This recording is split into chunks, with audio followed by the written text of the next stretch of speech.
Saddle height. It's the most important part of your bike setup. Millimeters can mean massive changes in power output, not to mention the comfort. So, is your saddle height correct? And how do you determine the perfect saddle height? Everyone talks about saddle height, and it's common to hear phrases like, your saddle looks too low, your saddle looks too high on a group ride. You may think, but I can pedal just fine, so there's not much point in investigating further. But there is lots of benefit in investigating further. Your saddle height can make a huge difference. Chances are if someone has commented on your saddle height, it is far from optimal. It's pretty difficult to eyeball an incorrect saddle height. There are a few telltale signs that a trained eye can look for, but even to the trained eye, there may be no obvious signs that your saddle height is wrong. If your hips are rocking side to side or your toes are pointing down, that is, you are towing at the bottom of your stroke, then chances are your saddle is too high. Conversely, if your knees are staying too bent at the bottom of your pedal stroke or your hips are closing too much at the top of your pedal stroke, then chances are your saddle is too low. But your body has an amazing ability to adapt to anything. And if you've been riding with the wrong saddle height for a while, there may be no outward signs whatsoever. Your body's just adapted to that incorrect saddle height. So it's worthwhile figuring out whether your saddle height is correct, even if it feels right.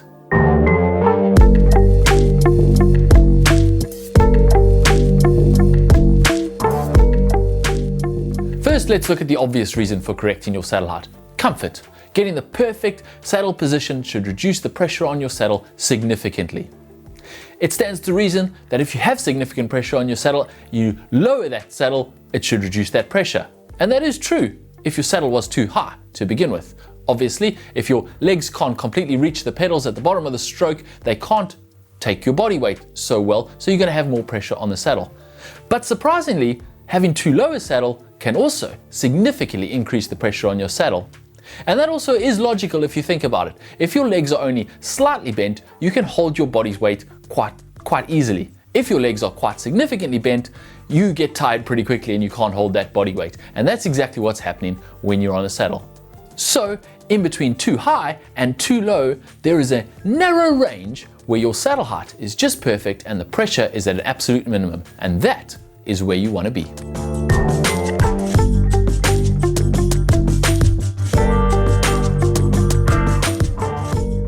The next, and probably important one, if you have any performance goals in triathlon, is your power output.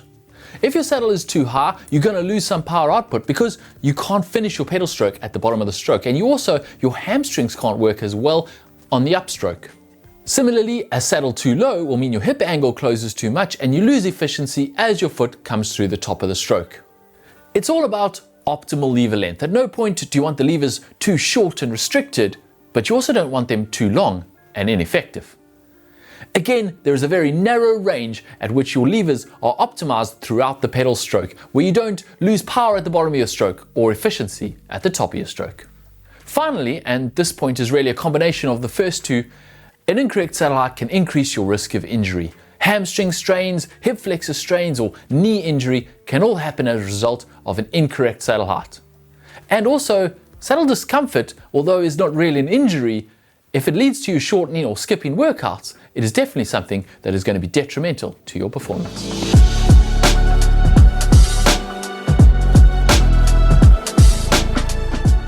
So, how do you find the correct saddle height for yourself? Well, first we're going to start by assuming that you've got the right size bike, because if you don't, you're going to be fighting a losing battle trying to get your bike set up correct. But if you do, then you're going to start actually with your shoes. Make sure your cleats are installed correctly and evenly on both shoes. You need to make sure of this because any movement to those are going to change your saddle height.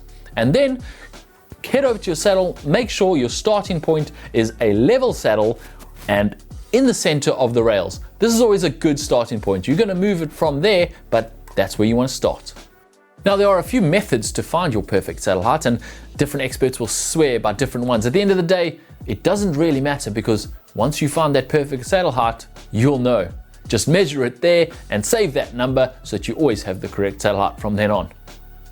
Now, during a professional bike fit, a bike fitter may use dynamic motion capture to measure those joint angles, your hip angle, your knee angle, your ankle angle. They may even use an old school goniometer, which is basically like a big protractor from your geometry set at school.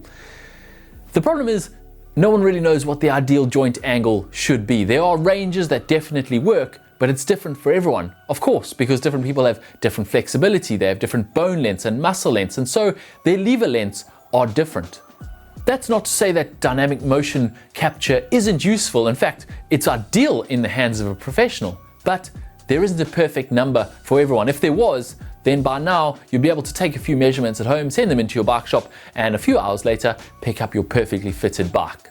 We can't do that yet. Maybe one day. Now, you can measure your inseam and do a little calculation. Simply stand barefoot against a wall and hold a book at roughly saddle pressure and then measure that height. There's a bit of debate about what number you multiply that by, but the Le Mans method is popular, and that is to multiply that number by 0.883, and that'll give you a number for your saddle height. That number is your saddle height from the middle of your bottom bracket to the top of your saddle height, but that'll obviously change if you've got different crank lengths, depending on the position of your cleats, depending on your own flexibility, and of course the type of saddle that you're riding. But it's a pretty good starting point. The final method to get a starting point for your saddle height, and this is the one we'd recommend for most people at home, and that is to sit on your bike. You can do it on a turbo ideally, but if you don't have a turbo, then just in a hallway where you can lean against the wall, and then in your preferred riding position, so TT position if you're going to be doing a triathlon, or your road bike position, simply unclip your one foot, put your heel on the pedal and rotate it down to the bottom of the stroke. If you find that you can't quite reach it with your heel, then your saddle is quite a bit too high. Obviously, if your heel pulls off that, you need to lower your saddle a little bit so that your heel can just reach it with a straight leg at the bottom of that stroke. If you find that you can easily reach the pedal with your heel and your leg is still slightly bent, then you probably need to raise your saddle a little bit. This is a very rough method, and obviously, again, it depends on a few other things. Your cleat position, for example, you're now not clipped in, so that'll make a difference. But it's a good starting point. You can take it from there and then some micro adjustments to find your correct saddle height. So now that you have a basic idea of what your saddle height's going to be, it's up to you to tweak it. How we do this is definitely on a turbo and taking some time over it. Don't rush it. You need to be patient. I would spend at least 10 minutes warming up and making sure you're in your right position and you're nice and warm and supple. And then you can tweak that saddle position you found by a few millimeters, either up or down. If you're not sure which way to go, try both. But try it for a good few minutes. Don't just tweak it, sit on it, hop back off, and do it the other way. You need to actually pedal in the position for a little while. Like we said earlier, your body will adjust pretty quickly, so it may take a while for you to get used to that new position, even if it's significantly better. Hopefully, with a bit of time and tweaks, you can find that perfect saddle height and you'll be far more comfortable and powerful when you're out riding. But a few things to remember before we go.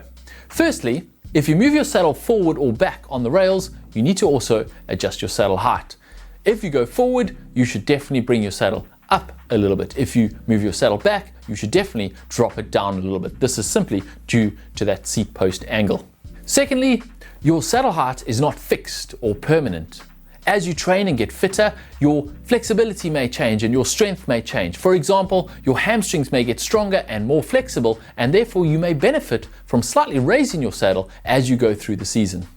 Once you are comfortable, remember to measure, take photos and mark your saddle position in case your saddle slips or some other tragedy befalls your bike and you lose that saddle position.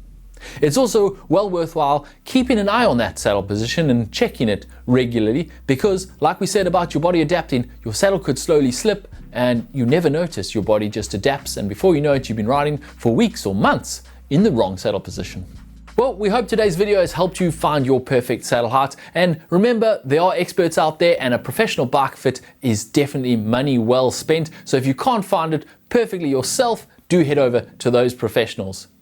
Give this video a like if you've enjoyed it, and don't forget to subscribe to GTN for more videos about all things triathlon.